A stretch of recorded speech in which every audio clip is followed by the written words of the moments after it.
If you've experienced narcissistic abuse and can't imagine trusting anyone ever again, I get it, but shutting everyone out can have a severe impact on your mental health.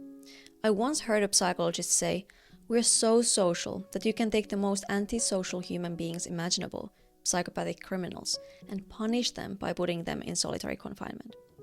The point he was making is that connection isn't a luxury, it's essential for our mental health. Now, I don't think you should jump right into trusting people tomorrow, but I do believe it's an important healing milestone to work toward. So today, I'm going to walk you through a 2-step process a woman we are working with is using to rebuild trust in others, so you can get started too. If we are just meeting, my name is Juliana. I'm a founder of Unfilteredd, and we help you overcome the effects of narcissistic abuse so you can heal and move forward with your life. The first step is to define what a trustworthy person looks like. One way to do this is by writing down what you need in order to feel safe in a relationship. Ask yourself questions like, what kinds of behaviors make me feel safe? What kinds of behaviors make me feel unsafe? How do I want to feel when I'm around this person? And what boundaries do I want the relationship to have? Once you've done that, think about the qualities a person would need to have in order to make all of that possible. To give you an example, the woman we are working with has things like respects your boundaries, is reliable and consistent, takes accountability, is transparent and honest, and is compassionate. This step is important because after going through narcissistic abuse, it can feel like you're driving through a heavy fog. You can't see what's ahead and you don't know really where to turn.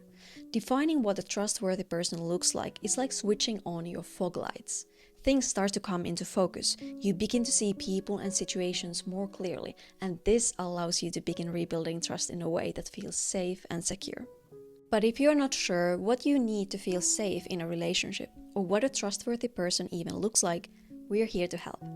If you go to unfilteredd.net or click the link in the description, you can sign up for a free one-on-one session with someone from our team. Helping people overcome the effects of narcissistic abuse so they can heal and move forward with their lives is what we do 24/7, 365. So if you ever need us, we are here. The second step of this process is to practice small acts of trust. When you come across someone who seems to meet your definition of trustworthiness from the first step, try trusting them in small, low-risk ways.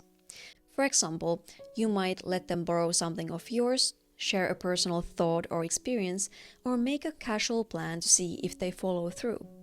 If they can handle these smaller moments of trust well, you can try building up to slightly bigger ones.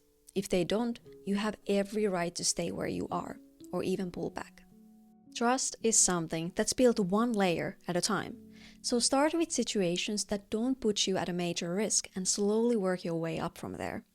Now, Ernest Hemingway famously said, "The best way to find out if you can trust somebody is to trust them." I couldn't agree with this more, but before you can trust someone else, you have to trust yourself. So in the next video, I'll walk you through a 2-step process someone we are working with used to rebuild self-trust, so you can begin that journey too. Thank you for listening to today's episode of the Unfilteredd Narcissistic Abuse Podcast. If you found it helpful, please like and subscribe to the channel. My name is Juliana, your guide to overcoming the effects of narcissistic abuse, and I can't wait to connect with you in a future episode.